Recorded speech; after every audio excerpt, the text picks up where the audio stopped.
Hi there, we're Cruise, a company that's all about helping experimentalists control, understand and optimize their complex physical devices, especially when it comes to quantum technologies.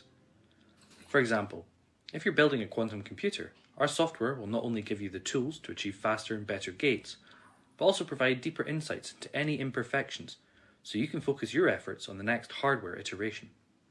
We do this using a mix of optimal control, closed-loop calibration, and system identification methods, along with a library of unique machine learning algorithms and a transparent, physics-based digital twin. Our software is designed to handle a wide range of physical systems, making it easy to model and optimize standard quantum computing platforms like Rydberg atoms, ion traps, superconducting qubits, and NV centers. We also offer a flexible deployment solution that can be installed on premises, in the cloud, or as a hybrid setup. Plus, integrating with your experimental hardware is simple thanks to our lightweight local client. For more information, check out our website at cruise.com or watch some of our other videos. Thanks sponsors again. And we're now ready to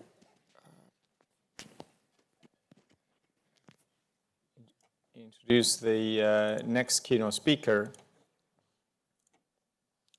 Jan Peters from TU Darmstadt. So Jan is a full professor for Intelligent Autonomous Systems, Computer Science Department at the Technical University of Darmstadt since 2011. And since 2022, he's also the department head for the Research Department of Systems AI for Robot Learning at the German Research Center for Artificial Intelligence. Jan, for his contributions, received a number of prestigious awards, including the IEEE Robotics and Automation Society Early Career Award. He's an IEEE Fellow, Ellis, and AAIA Fellow. Jan's current research interests include robot reinforcement learning. His talk today will focus on inductive biases for robot RL. Jan.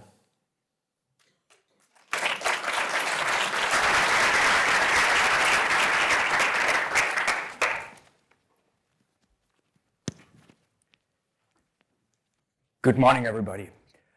I did my PhD a few miles away from Hollywood, so allow me to start this talk with a movie. This year is actually the oldest robot commercial ever. It was made in 1969. It was aired directly on British TV, and they were promising us robots at home pretty soon. And looks pretty promising initially. In the moment, you'll see that this was somewhat futuristic, a little bit more futuristic than you would want at your home. But the promise was there. And when you look at this video very carefully and you talk to some people who have left documents, who have had some documents at how this was done, you recognize that this was done in an incredibly similar way of how industrial robotics works today. So desired trajectories, fully planned. Well, fine, the social situation has really changed since then, but the control situation, it's actually the same as what you have in today's industrial robots. You have desired trajectories, and everything is perfectly placed, perfectly modeled. Otherwise, and if one of the objects here was moved to a different location, this whole demo would actually fail. So in other words, it's actually not so straightforward to implement, not so much has changed. Here comes the only part where they cheated. I mean, we today could hack this up with undergrads. They hacked it up with highly paid engineers. But except for that cheating part with the champagne, give it 1 second. Well, everything has remained the same when you look at industry. And it's now been 50 years, and we as roboticists should be super ashamed. And we should ask ourselves, first of all, the really big question, why don't we actually have such robots? After all, the housewife staying at home doing the nails, drinking champagne is history. The guy going in a suit to work, hopefully soon too. Suits are also getting out of fashion after all. So maybe the wrong way to ask is though, why don't we have such robots? Maybe we should rather ask, where have robots been successful? Coming from Germany, obviously the first thing which comes to mind is the car industry.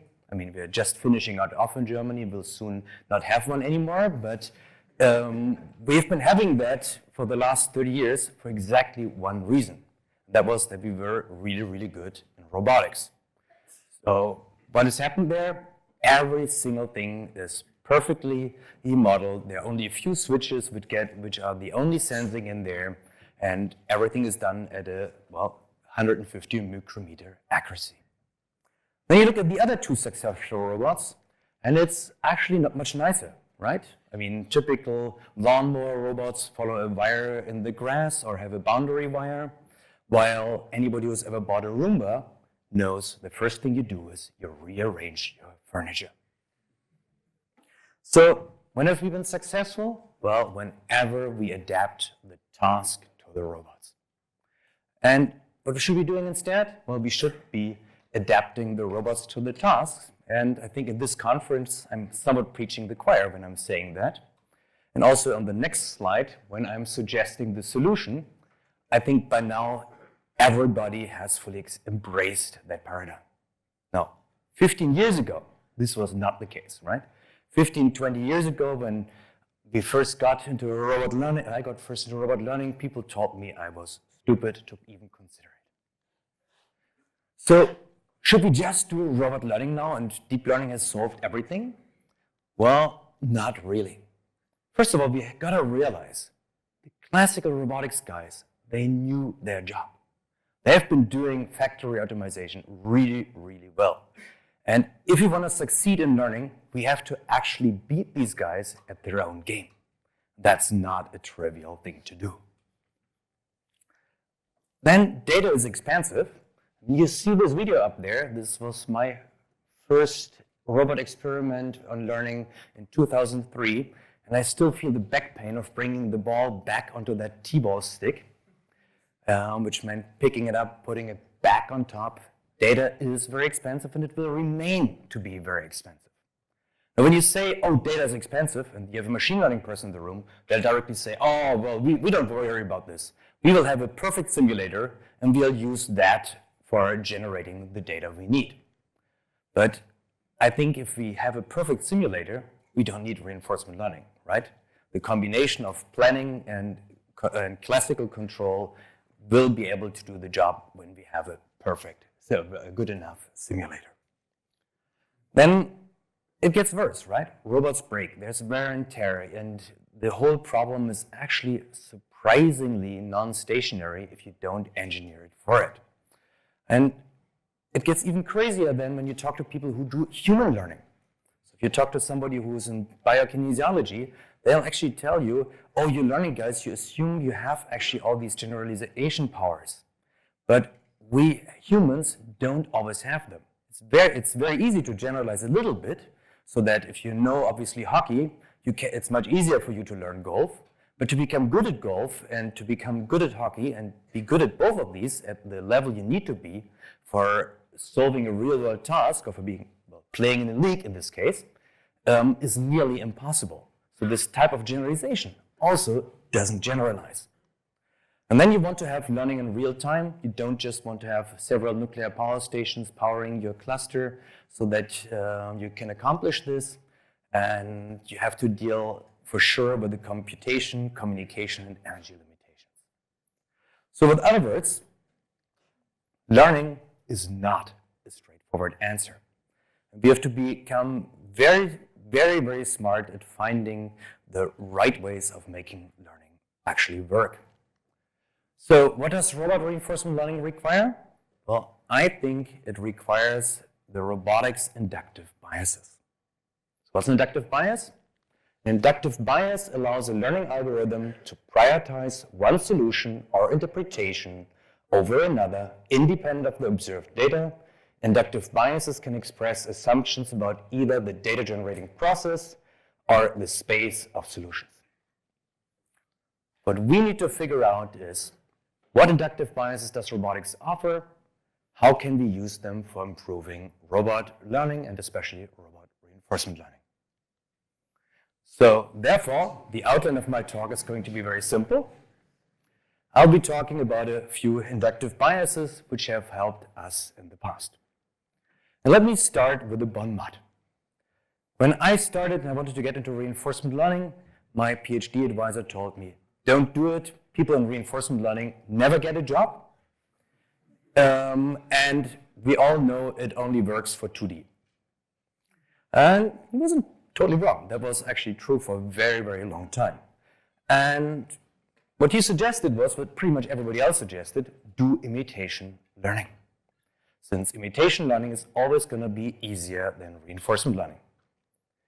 And that's obviously true, right? The objective of imitation learning, of reproducing a distribution of states and actions that you have seen with a new policy and some state distribution, is a straightforward objective. It's clear from a learning perspective. And does any of you know when the first time people did this already? Before the first robot. In 1961 in Edinburgh, they had actually the first simulated imitation learning experiments and were doing this quite well, and they were minimizing precisely this objective, despite that the algorithms were designed much more heuristically.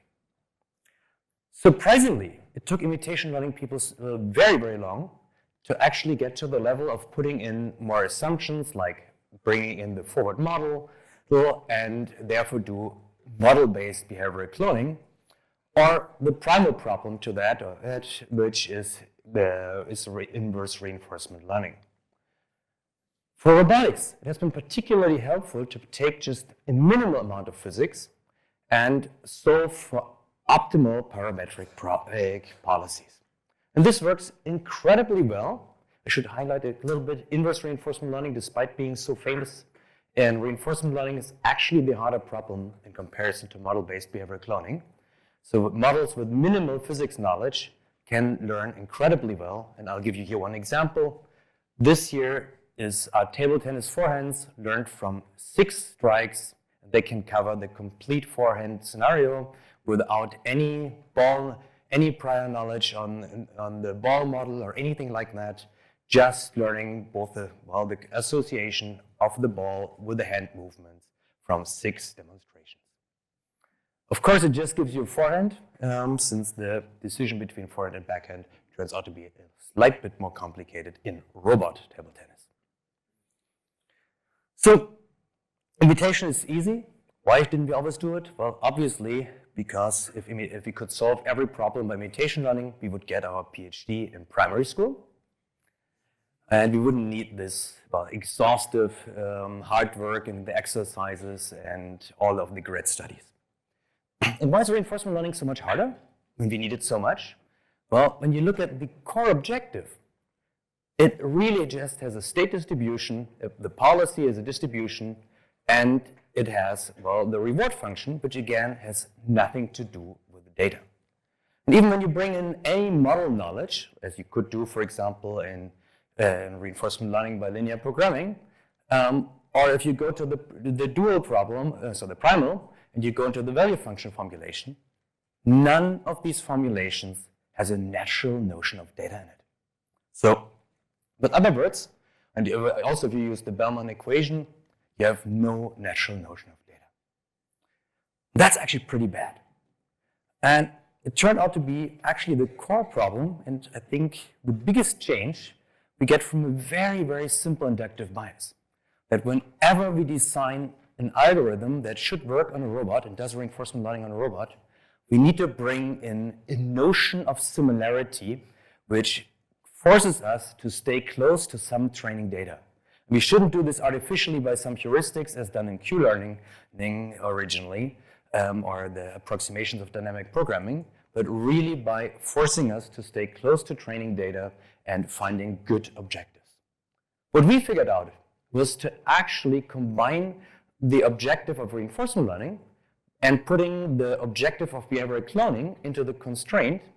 And this gave us actually a long time ago already a program which was feasible and which yielded a lot of different things. So for us, it yielded natural actor critic and natural policy gradients as approximations first. TRPO is also just another approximation very similar to the ENAC.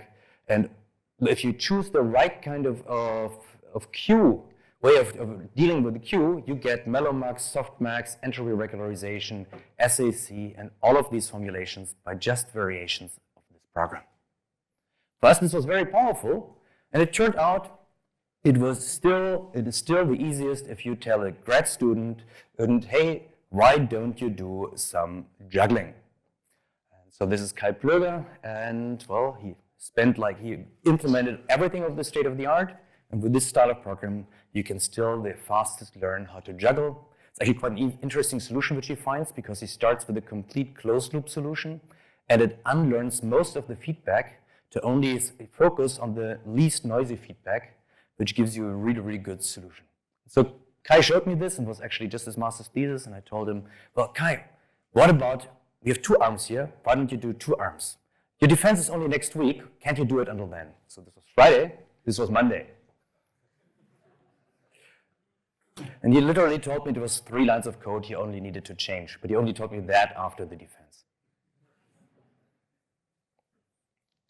So that gives us our first inductive bias, and I think many of the successful algorithms have all, the ones I mentioned, but also many which came afterwards, have actually really used this of stay close to your training data.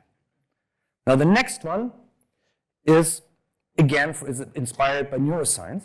So the first neuroscience conference was what's called Neural Motor Control, NCM. They had 5 keynotes, and they were always fighting about 2 things. That human movement is composed of strokes or rhythmic behavior. And there was a big fight at the time. It turned out that both representations actually exist in the brain, and there's ample evidence these days. So we can really trust on that that movement should be composed of strikes and rhythmic behavior and a composition of that. So for us, the obvious next question is, well, how do we take a really long trajectory and turn it into something we can decompose? So Rudolf Lutikov went to find this out, and this is one really, really long trajectory of a table tennis game. It includes forehands and backhands, and well, he also did manipulation tasks and all kinds of other tasks. And you can then, with the right kind of algorithm, take a really long demonstration, you over-segment it, and then you obtain a primitive library which gives you distributions over behavior.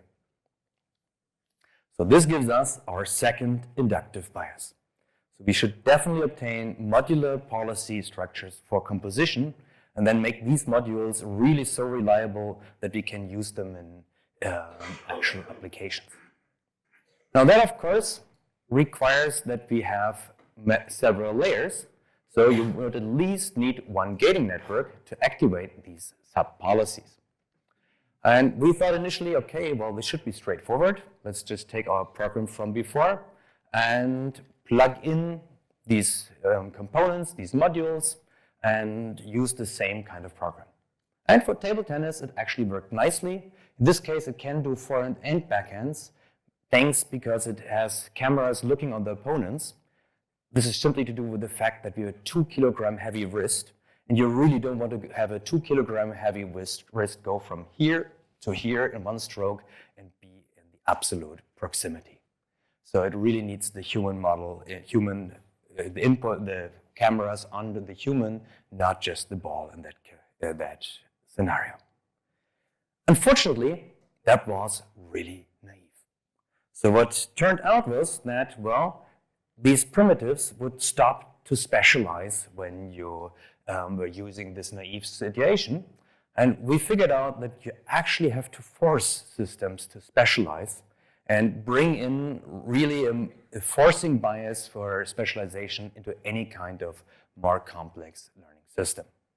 If you force it by, for example, limiting the responsibility of modules, you get nice specialization.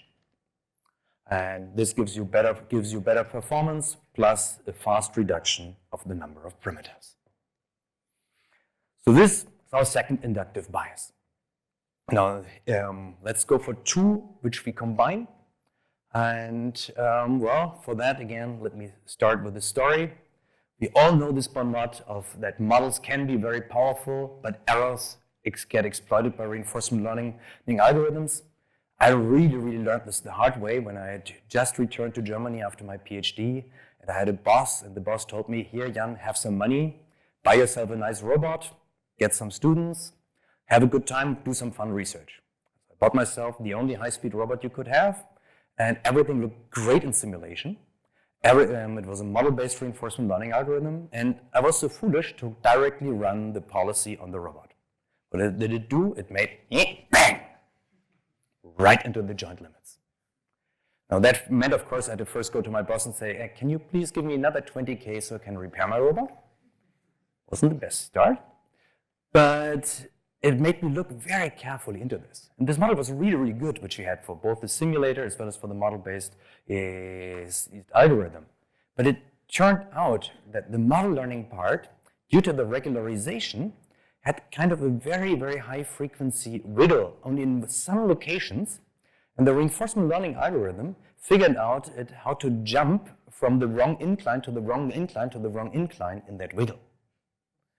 And that is the really, really big danger of using reinforcement learning. This is actually why it's so important that more controls people get into reinforcement learning and slap the learning guys onto the fingers, tell them what you guys are doing here is super dangerous, because these wiggles and these tiny artifacts, yeah, they may not matter in simulation, but they will matter on real systems. And I don't know, when you blow us up with a fusion reactor, I really hope that there are more controls people involved to hopefully prevent it, or at least do it halfway safe so that it's only Switzerland or something. So models can be really powerful, but what you should really do is you should try to learn models only which are physics plausible. And that you can combine with deep learning. So for example, Michael Luther, one of my PhD students, he actually figured out how to replace the physics components in the differentiable Newton-Euler algorithm so that you would have learned components in there. And well, in this case, you could compare with the learned components.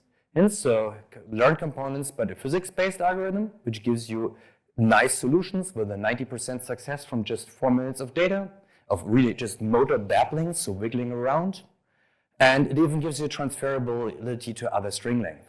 While a physics model from the same data gave you literally 0 success, and neither did any of the black box feed-forward neural networks nor LSTM models.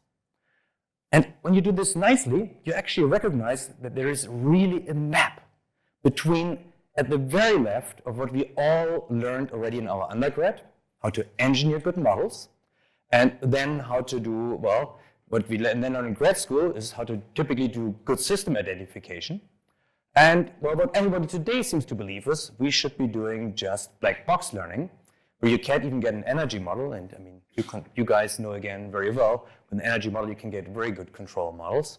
What we need instead is really gray box solutions, which use physics-based insights together with the deep learning-based insights to either give you things like the differentiable Newton-Euler algorithm or the deep Lagrangian neural networks. And Michael really explored the surface, but this whole space. But since then, I think there have been a few more such networks like Hamiltonian ones, Newtonian ones, and so on.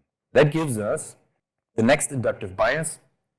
If you do model-based reinforcement learning, you need to use physics-compatible, physics-consistent models. Otherwise, you may blow up Switzerland and, or at least your robot, as I did. Then there's obviously a lot of things wrong about training and simulation. But it's not actually just the obvious things that are wrong, but there is something very, very non-obvious which is wrong. So even when you use domain randomization, everything which belongs to it, you have a simulation optimization bias.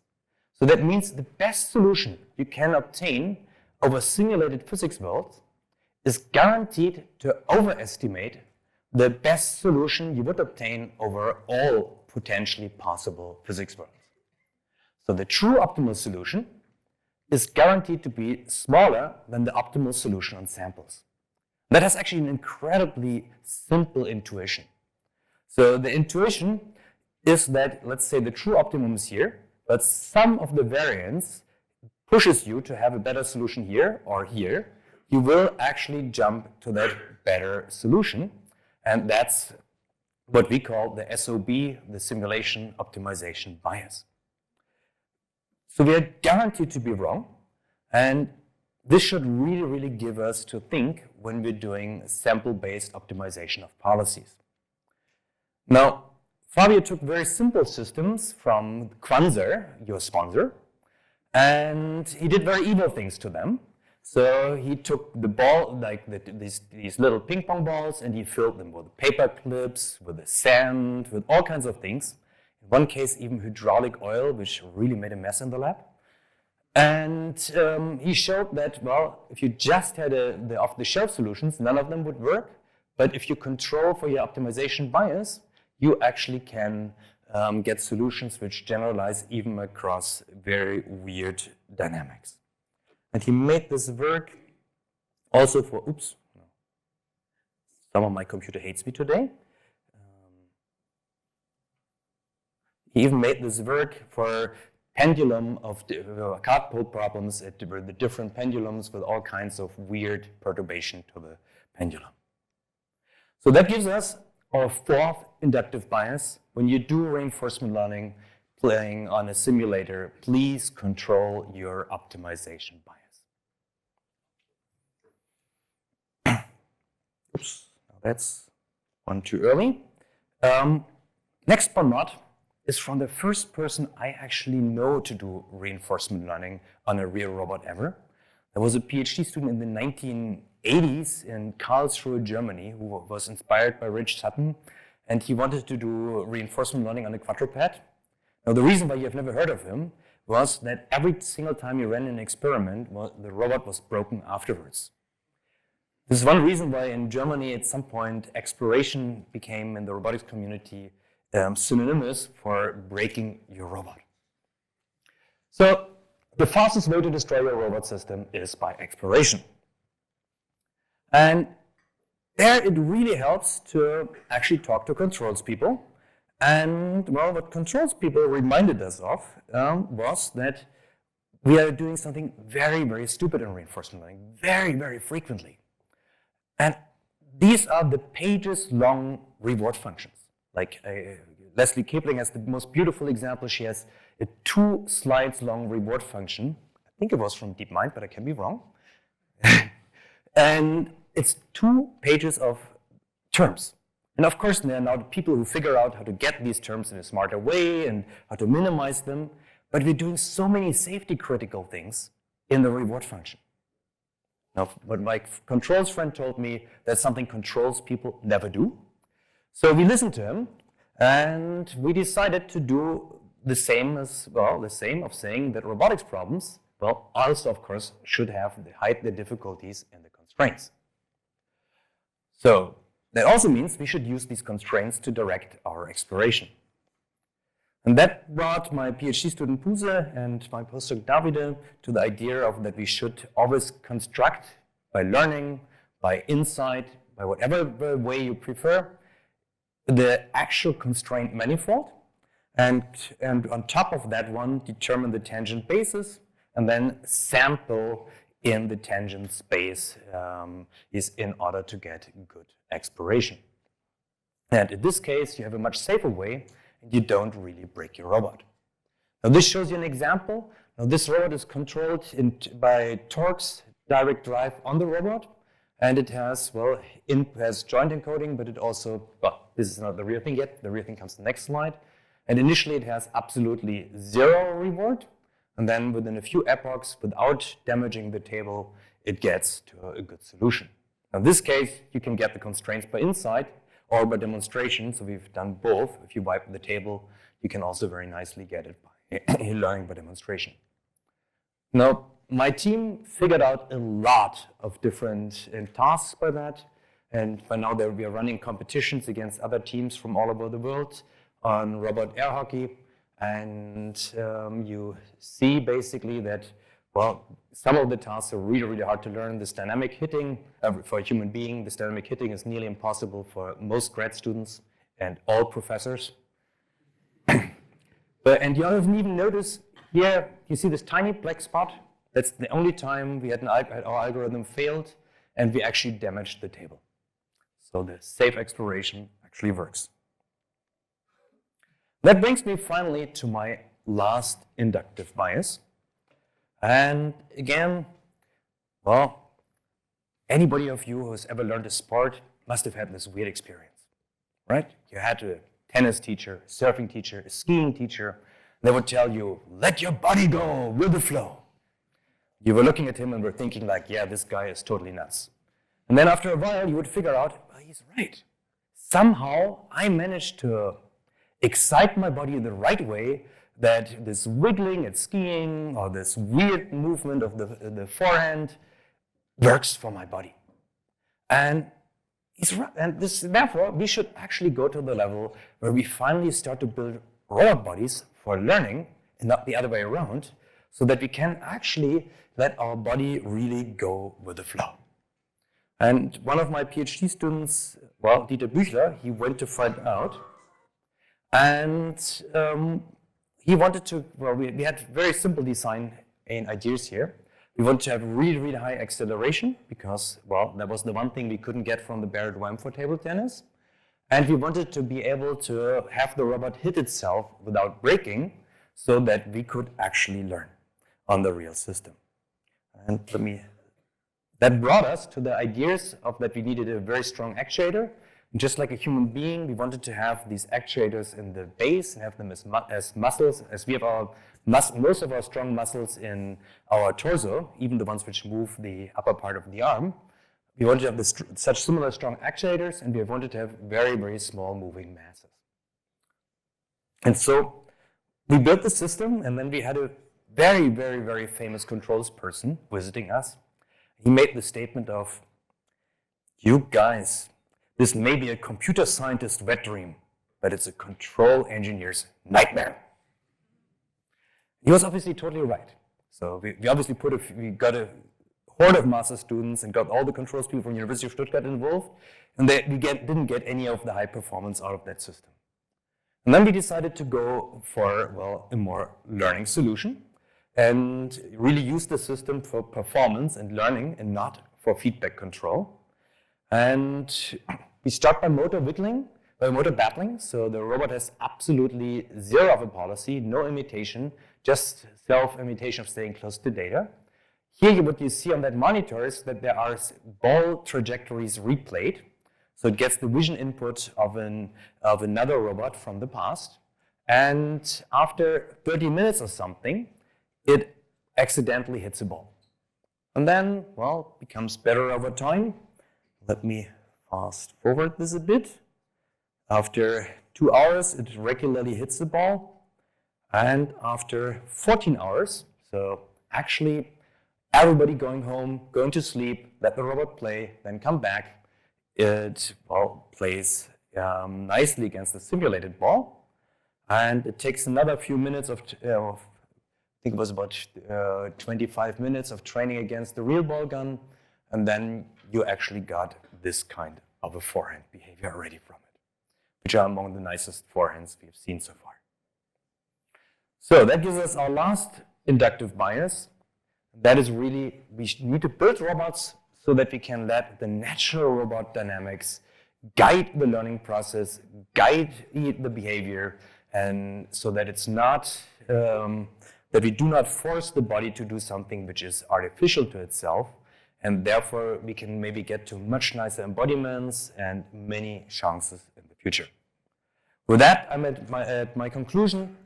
Here are 6 inductive biases. We have way more than that, obviously, and please use them, and thank you for your attention.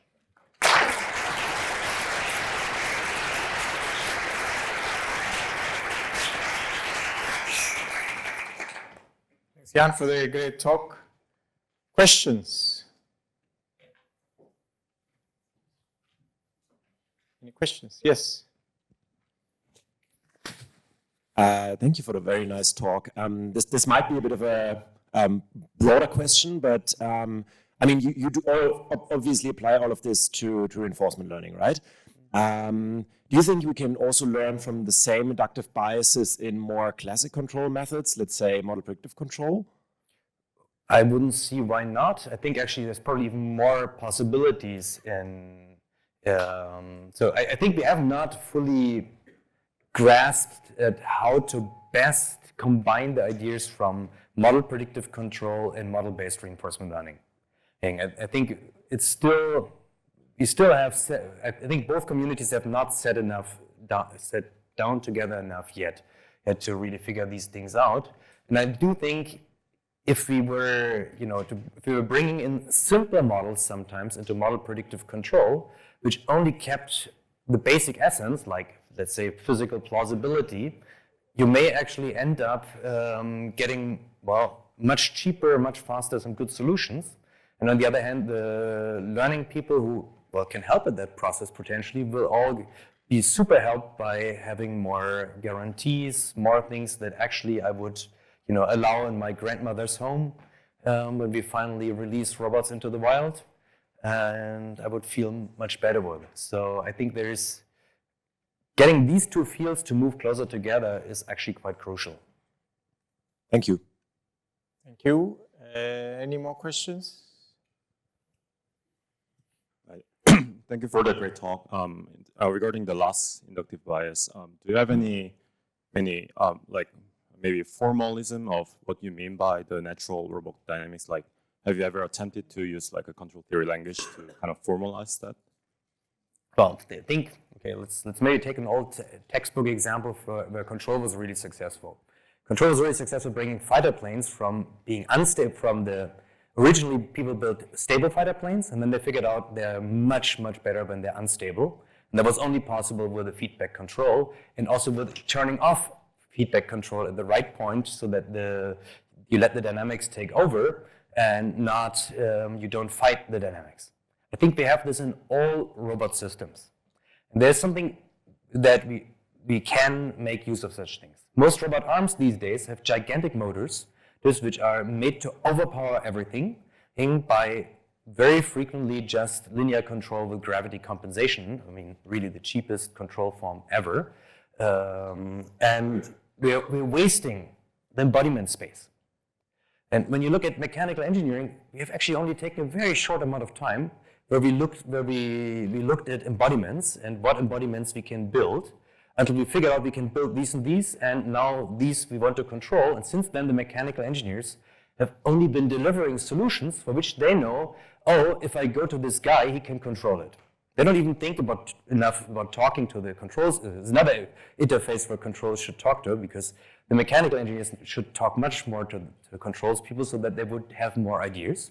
Since we stopped doing new embodiments, we stopped looking at parallel kinematics where you can do crazy things probably. And we are always building the same 5 systems we know in robotics. We look at as inspiration to the biological systems, and there we see millions of evolution, but also these are only a tiny amount of the explorable space. And if we were trying to sit down together as learning people, as controls people, as robotics people, as mechanical engineering people, we would actually start exploring the space of embodiments. Say like, okay, let's do this with a maximum amount of knowledge and control, learning intelligence, and then build bodies nobody has ever thought for. I think that's the point when we get robots which will exceed anything we can imagine right now. And I think we gave up in the 70s, and this is a really, really bad behavior this is really, really bad for the world as a whole. In that regard, maybe are you like advocating co-design type of like Yes, kind of philosophy? co-design is obviously at the center of that. Thank you. But co-design with a more very specific interfaces between very specific communities. Thank you very much. Any final question? Yes, Tamer? This is, most of your examples are on execution by robots based on training in benign environments. In other words, the environment is completely predictable. What happens if you have uncertain environments with some uncertainty on which you cannot train a robot to face every kind of uncertainty, whereas the human beings can actually do it. And so do you have any take on this? And how close, when you train robots, how is there any metric on the space of training sequences so that you would say if there is some departure from the sequence on which the robot was trained, it will still be functioning well and executing the task well? So this is a really good question. In the end, it's detecting of change of the environment and thereby evoking that there should be a major policy update or something like this happening. And we've worked on this problem. So these are the beautiful examples where you can put a story around. We actually have been doing things like helping elderly to put on their shoes in elderly homes and really doing that human-robot interaction. And every pair of shoes was different, every person was different, but you can get algorithms to actually adapt relatively fast with relatively few wiggles. And I think as a parent of twice twins, I really, really would like to have a robot which cleans up their rooms, believe me. And we've been looking into that problem a lot as well, and that has a maximum uncertainty. And Thank you. Just, Okay. yeah. With that thought of having robots cleaning after our children's rooms, I think I've persuaded all parents. I wish I had a startup for that. well, let's thank Jan again. Thank you for the very